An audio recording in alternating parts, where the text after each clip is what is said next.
Hola, ¿qué tal? Estamos en plena Semana Santa y vamos a trabajar temas que tengan que ver con la Semana Santa. Pero bueno, no con la Semana Santa tradicional, no con las creencias que nos han repetido durante tanto tiempo y que nosotros hemos de alguna manera asimilado como si fueran verdades reveladas. Vamos a trabajar temas polémicos, temas impactantes, pero qué buena oportunidad para abrir un poquito la mente.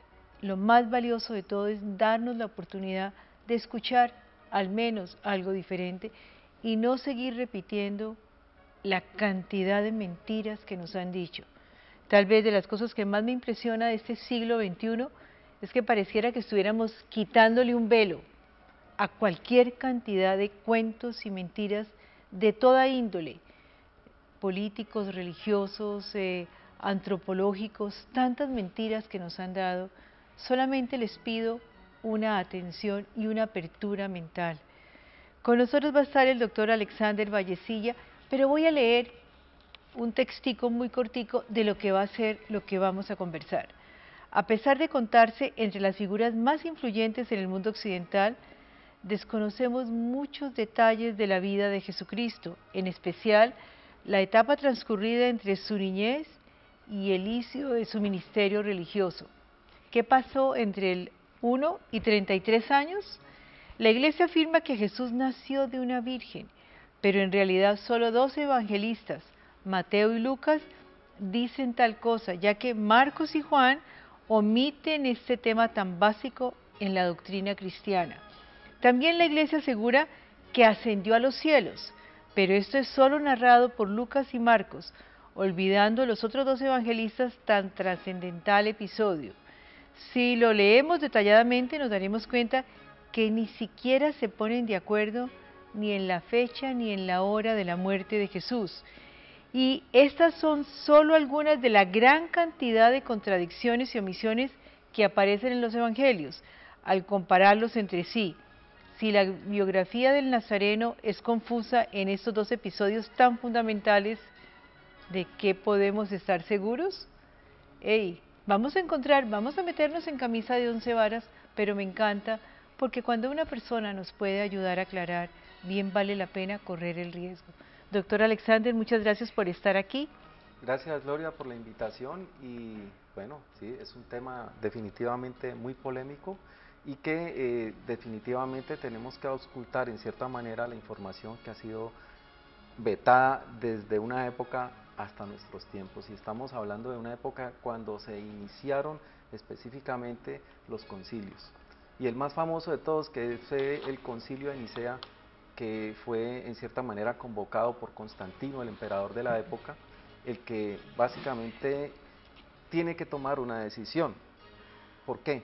Sus antecesores en el poder básicamente lo que hicieron fue perseguir a este grupo de cristianos, por decirlo así, del cristianismo primitivo, donde básicamente eran relativamente peligrosos para toda la filosofía que manejaba el Imperio Romano en su época.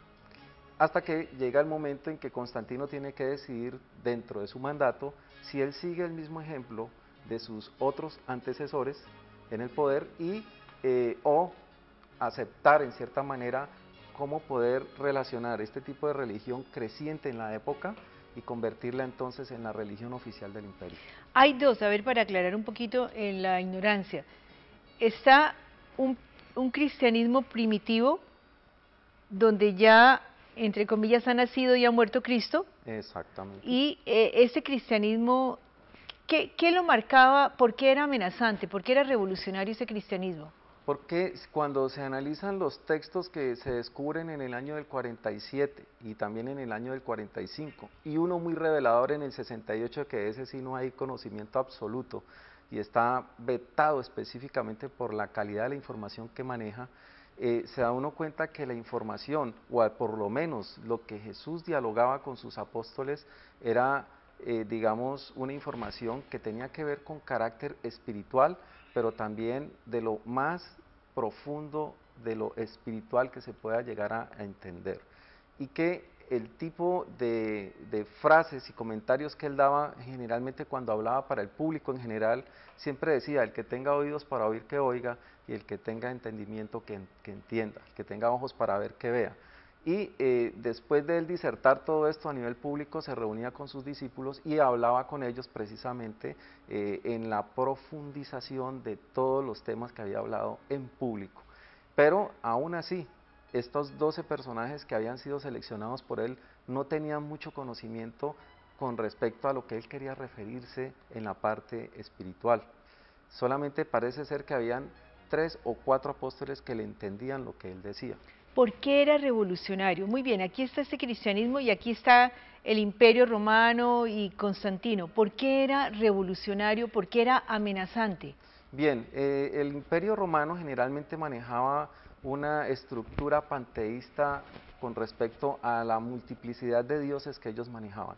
Ya. Y el cristianismo se refería específicamente a un solo Dios, pero aún así, refiriéndose a ese solo Dios, en los textos antiguos, conocidos como los textos apócrifos, no se refería al Dios antiguo del Antiguo Testamento, sino a un Dios totalmente desconocido, el cual ni siquiera se le podría nombrar como un Dios porque no tiene forma, no tiene nombre, no es grande ni es pequeño, no es corpóreo ni incorpóreo. Entonces, concebir un Dios absolutamente inmaterial era totalmente difícil para los panteístas de la época, que estaban acostumbrados precisamente a creer en un Dios visible. Entonces, estamos en este momento Constantino luchando por aceptar esta concepción de Dios muy particular de ese cristianismo revolucionario o seguir creyendo en el Dios con figura o los panteístas. ¿Qué decide Constantino entonces? Bueno, Constantino ¿En un llega concilio? en el concilio, el primer concilio que fue el concilio de Nicea. Él, eso fue en el año 625, el 25 de mayo del 625.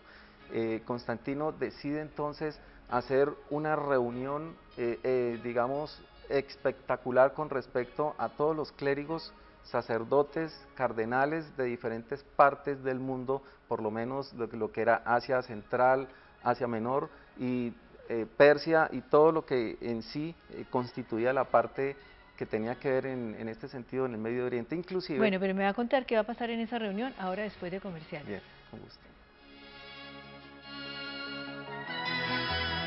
Estamos en la reunión entonces donde Constantino está recogiendo gente, cardenales, obispos de todas partes del mundo. Exacto. ¿Qué sucede? Inclusive convoca a los mismos cristianos primitivos que habían sido torturados por, por el mismo imperio. Lo que a él le interesa es saber por qué es tan poderosa en cierta manera la figura y la imagen de Jesús que ha quedado marcada en todas las personas. Y decide entonces recopilar toda la información con respecto a este personaje que ha sido totalmente enigmático en cierta manera, pero que al mismo tiempo dejó una huella profunda en todas las personas. Al reunir toda la información, llegan a una conclusión, que muchos de esos textos tienen que ser quemados, precisamente por lo que se va a empezar a constituir una nueva filosofía, digamos, dentro del proceso religioso. Entonces empiezan a salir lo que se conoce como los textos canónicos, que serían los aprobados específicamente por el imperio, que posteriormente hasta la actualidad se maneja entonces como la iglesia que actualmente dirige el mundo. ¿Nadie se atrevió a guardar? Bueno, ese es un punto importante porque los copistas de la época, teniendo en cuenta que estos clérigos que de pronto no estaban de acuerdo en la decisión de quemar esa información, decidieron entonces copiar la información que habían recopilado acerca de Jesús. Entonces, cuando copian esta información, pues digamos que en la época no existía la tecnología que existe actualmente. Había fax, En fotocopiadora. fin, la computadora, todo. No, ellos copian básicamente y como son de varias, digamos, nacionalidades, Geografías. total. Entonces deciden copiar toda la información, guardarla de alguna manera, que es precisamente donde tienen que recurrir al recurso de viajar al desierto y enterrar o cubrirlo en unas cuevas precisamente a través de unos jarros que posteriormente para nuestra época, en la época contemporánea, digamos el año del 45 y 1947 fueron claves para el descubrimiento, primero lo que fueron los rollos de Nag Hammadi, que fueron los más importantes, y después el descubrimiento de los rollos del Mar Muerto. Pero aún así, en el año del 68 hay un documento también que se descubre. ¿En el año 68, 1968 o en el año 68? No, 1968 de nuestra Sí, ajá. época contemporánea. ¿Qué pasa allí? En Irán, un personaje conocido con el nombre de Isa Rashid, que era un religioso, descubre con otro personaje que es polémico en la historia del fenómeno OVNI, conocido como Billy Meyer, de cierta indicación de un texto que aún no había sido descubierto, y empiezan a cavar en una tumba específicamente hasta llegar a una cueva, por decirlo así, donde descubren un texto que está titulado El Talmud de Manuel. Entonces, ahí es totalmente polémico lo que se descubre cuando este personaje, Isa Rashid, empieza a hacer la traducción de la información. ¿En qué idioma está escrito? Está escrito en arameo. Y, bueno, cuéntenos rápidamente qué es lo escandaloso y luego analizamos, así como los niños chiquitos, dígame rápido, dígame rápido. Bueno, lo escandaloso del tema es que precisamente habla acerca del proceso del nacimiento de Jesús a través de la anunciación a María por el ángel o el arcángel Gabriel. Pero en este caso el texto diría que Jesús es directamente... ¿Extraterrestre? Pues digámoslo en este sentido, que Jesús es directamente hijo biológico de Gabriel. Eso es lo que hace polémico el tema. ¿Y Gabriel es un arcángel, un extraterrestre? Porque alguna vez cuando hemos hablado contigo nos has dicho que de pronto los arcángeles y ángeles son extraterrestres. Entonces, Jesús es hijo de Gabriel. Según extraterrestre, según ese texto. Según el texto, porque vamos a entender que los ángeles hay que cambiarle la palabra por emisario, que es lo que verdaderamente significa la palabra ángel. La diferencia es que nos mitificaron el ángel con alas como un ser espiritual divino, pero el ángel en sí viene a constituir un ser de carácter físico, y lo vamos a ver básicamente en los textos iniciales del Génesis, cuando comenta precisamente el Génesis que los hijos de Dios vieron que las hijas de los hombres eran bellas y hermosas. Y los hijos de Dios vieron que las hijas de los hombres, voy a traducirlo en mi lenguaje, los de un planeta ven en este otro planeta otra cosa, los hijos de Dios en este planeta y los hijos de los hombres en este planeta.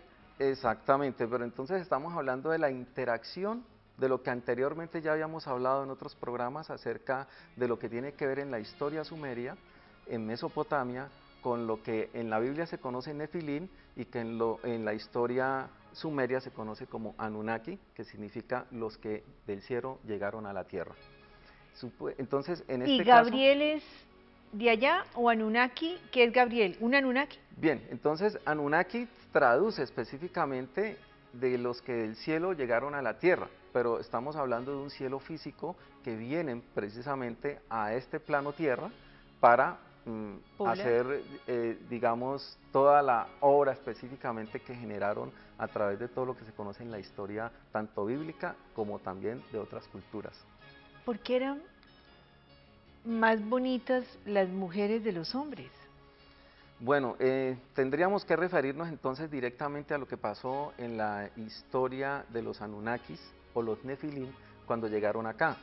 Ellos llegaron en un periodo de colonización y específicamente en la extracción de un mineral muy importante para la supervivencia de ellos. Pero cuando... ¿Qué mineral? El oro.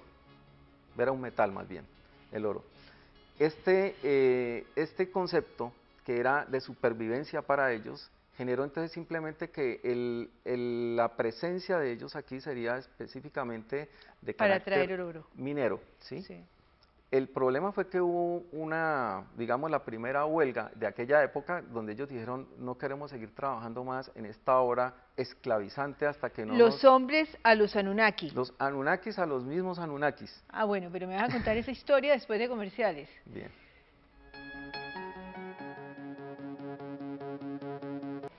Llegan los Anunnaki y unos trabajan para otros Anunnaki y se rebelan, porque encontraron aquí en la Tierra oro, venían con esa misión y se rebelan. ¿Y qué pasa?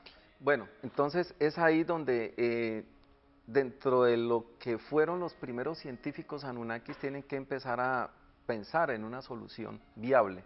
La solución viable es entonces Embarazo.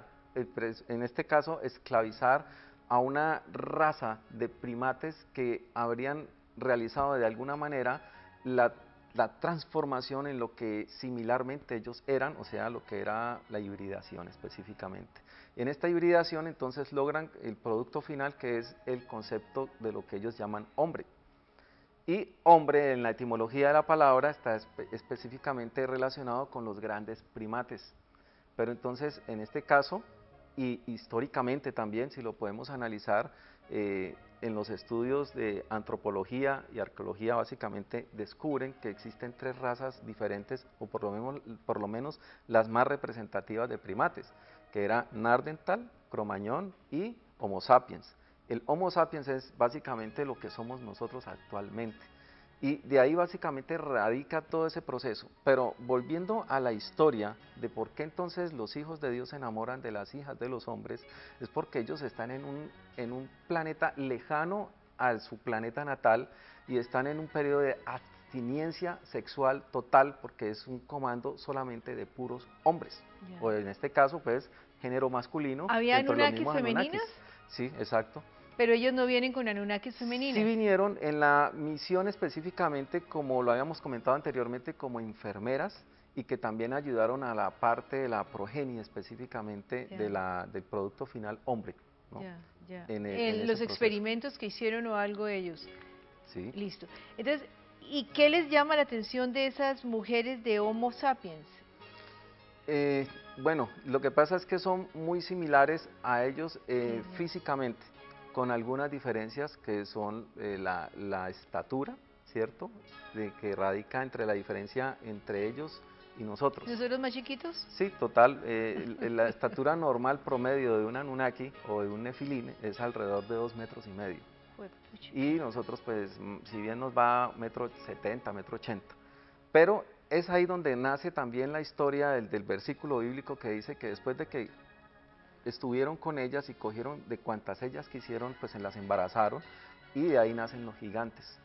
La Ya. historia de los gigantes, que en cierta manera hay un texto del apócrifo de Baruch que comenta que llegó un momento en que la humanidad estaba tan asolada por estos gigantes que tuvieron que hacer una guerra para poderlos exterminar. Hablar contigo es tan interesante. Estábamos hablando de Jesús, pero hemos ido Sí, brincando, pero no me he nos perdido desviamos porque un es muy poco del tema. interesante. Muy bien. Entonces, Jesús es hijo de Gabriel.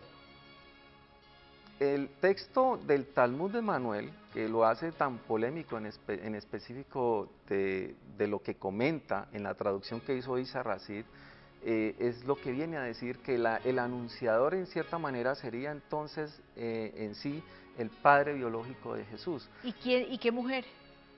María. Ah, entonces Gabriel tuvo, entre comillas, en español, en cristiano, tuvo relaciones con María y son Gabriel y María los padres de Jesús y por eso San José es el padre putativo. Exactamente, Pero es que perfecto. eso es lo que se lee Claro, precisamente cuando claro, se leen los villancicos y dice José, el padre putativo de Jesús. claro. Y entonces es Gabriel, Gabriel Anunnaki y María humana. Total, lo que pasa es que María viene en el nacimiento, por decirlo así, entre su padre Isachar o Isahar y su madre Ana, creo que también, perdón, Isahar no, Joaquín y Ana. Entonces, sucede que cuando antes de ella nacer, el problema que existía con el padre de María era que él no era admitido dentro del grupo de hombres que iban a a dar su ofrenda a Dios, porque tenía que ser un hombre casado, y por lo menos que fuera un hombre casado, pero que también fuera fecundo, que tuviera progenie. En este caso, la esposa de él no había quedado en embarazo, y entonces él era repudiado en cierta manera por ese proceso. Entonces se le aparece un ángel, entre comillas sabemos que es un emisario, y le dice que no se preocupe, que su esposa va a dar a luz una hija que le van a colocar el nombre de María. Pero a María la tienen que cuidar con mimo específicamente, porque ella está seleccionada para futuramente dar a luz a un personaje muy importante. Y entonces ella desde muy temprana edad es entregada al templo precisamente... Para protegerla y que nadie más la mire. Exacto, y el templo recibe en cierta manera así a todas las vírgenes para darles instrucción, enseñanza de carácter moral y todo esto que enseña básicamente un templo.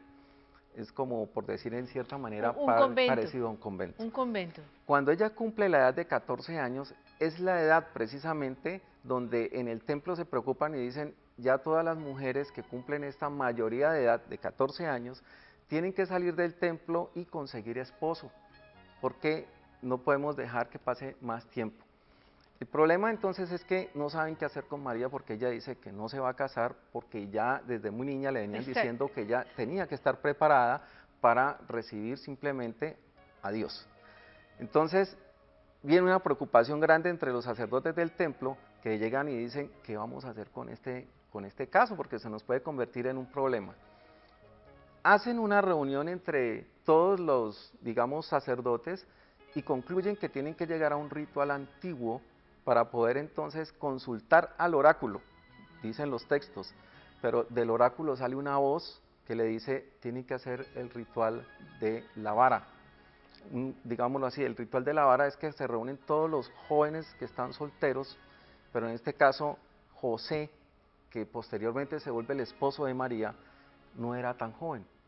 Entonces a él le preocupaba saber que hacer este ritual, el ritual consistía en que cada uno tenía un cayado y lo tenía que sembrar, y cuando uno de esos callados de todos los sacerdotes que se presentaron, que eran jóvenes o que por lo menos no se habían casado, floreciera y se parara una paloma encima de ellos, ese era el que era escogido para ser el esposo de María. En el primer ritual que se hizo, José no se presenta ni tampoco, digamos, siembra su vara, y pues la profecía no se cumple, y la preocupación de los mismos sacerdotes les hace pensar que salió mal. Empiezan a investigar. ¿Ustedes creen que yo voy a dejar esta historia aquí? Ni por el diablo, y se nos acabó el programa, entonces tenemos que continuar.